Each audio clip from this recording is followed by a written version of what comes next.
மகாபாரதத்தில் வரும் மாவீரன் கர்ணன் ஒரு பாண்டவ புத்திரன் என்ற ரகசியம் அவன் இறந்த பிறகே உலகம் அறிந்தது. கொடைக்கு பெயர் பெற்ற கர்ணனோ இறப்பதற்கு சில நாட்கள் முன்புதான் அறிந்திருந்தான். அதுவும் கிருஷ்ண பகவானின் லீலையால்.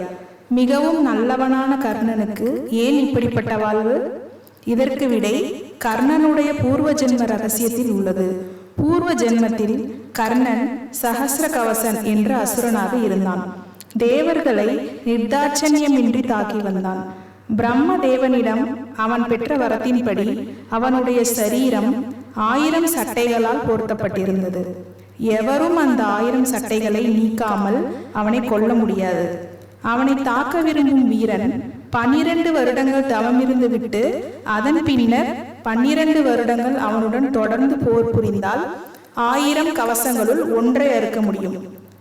இவ்வாறு 24 வருடங்கள் வீதம் தவமும் போரும் யாகமும் செய்து 1000 கவசங்களை ஒன்றன் பின் ஒன்றாக அறுத்தெறிந்தால் சஹஸ்ர கவசன் மடிவான்.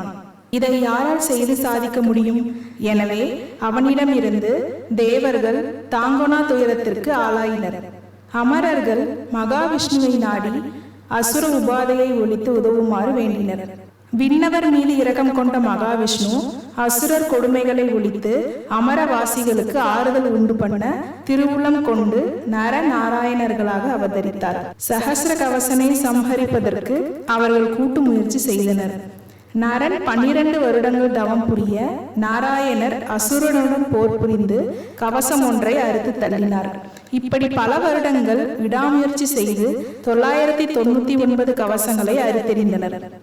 இதற்குள் பிரம்ம பிரளயமே வந்துவிட்டது. எஞ்சி நின்ற ஒரு கவசத்துடன் சஹஸ்ர கவசன் சூரியலோகம் போய் சேர்ந்தான். இந்த சஹஸ்ர கவசனே அடுத்த ஜென்மத்தில் சூரிய புத்திரனாக கர்ணன் என்ற பெயரில் மீதமுள்ள ஒரு கவசத்தோடு பிறப்பெடுத்தான். இந்த கவசமும் அறுக்கப்பட வேண்டியதே. இந்த காரியத்திற்காகவே பகவான் மகாவிஷ்ணு நரரூபத்தில் அர்ஜுனனாகவும் நாராயண அம்சத்தில் கிருஷ்ணனாகவும் ஜனித்தனர். 12 ஆண்டுகள் பாண்டவர்கள் வனவாசம் செய்தது இந்த நரனுடைய 12 வருட தவமே ஆகும். ஒரு கவசத்தை இந்திரன் மூலம் நீக்கிய விஷயம் நாம் எல்லோரும் அறிந்ததே. கவசம் நீங்கியதால் தான் அர்ஜுனன் கர்ணனை கொல்ல முடிந்தது. நம்முடைய இந்த ஜென்ம வாழ்க்கை நிகழ்வுகளுக்கு காரணம் தெரியாமல் தெரிவிக்கிறோம். இவற்றுக்கு காரணம் பூர்வ ஜென்ம கர்மாக்கள் ஆகும்.